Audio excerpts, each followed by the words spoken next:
Thank you for coming to our production of The Tragedy of Othello. This is Act 1, Scene 2. This is at Othello's house. Enter Othello, Iago, attendants with torches.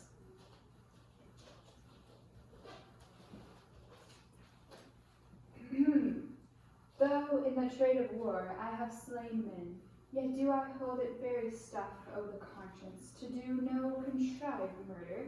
I lack the iniquity, sometimes to do me service, 9 or 10 times.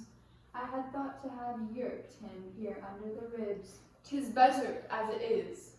Nay, but he prated, and spoke such scurvy and provoking terms against your honor, that with the little godliness I have, I did full hard forbear him. But I pray you, sir, are you fast married?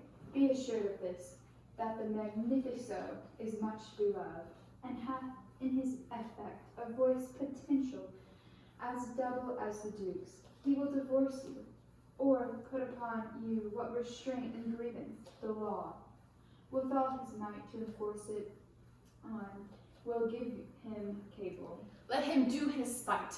My services which I have done, the signory shall out-tongue his complaints. 'Tis yet to know, which when I know that boasting is an honor, I shall promulgate. I fetch my life in being from men a rural siege in my demerits may speak unbenetted, to as proud a fortune as this I have reached. For know, Iago, that I love the gentle Desmonda. I would not my unhoused free condition put into circumscription and confine for the sea's worth, but look what light comes in. Those are the raised father and his friends. You were best to go in. Not I must be found. By Janus, I think no.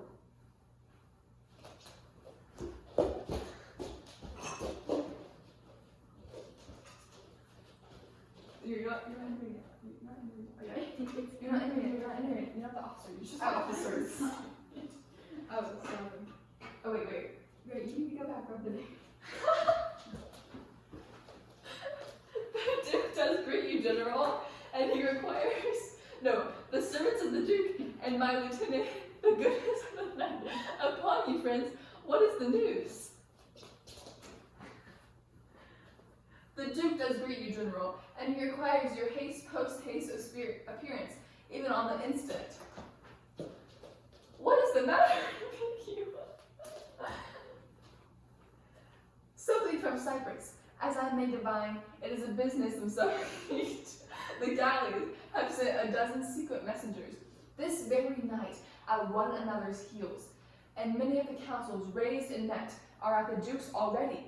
You have been hotly called for, when not being your laundry to be found. The Senate hath sent about 3 several quests to search you out. 'Tis well I am found by you. I will but spend a word here in this house, and go with you. Ancient, what makes he here? Faith, he tonight hath boarded a land carafe. If it prove lawful prize, he's made forever. I do not understand. He's married. To who? Married to... Come, Captain, will you go? Have with you. Here comes another troop to seek for you. It is Brabantio. General, be advised, he comes to bad intent. Holla, stand there.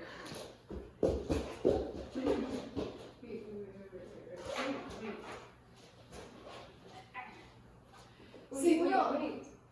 Hang on. Not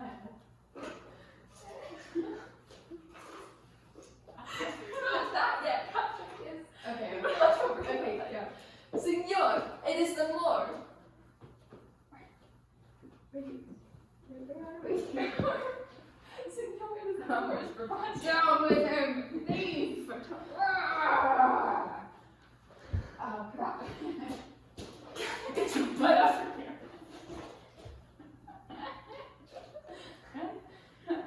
You, Rodrigo, come, sir, I implore you.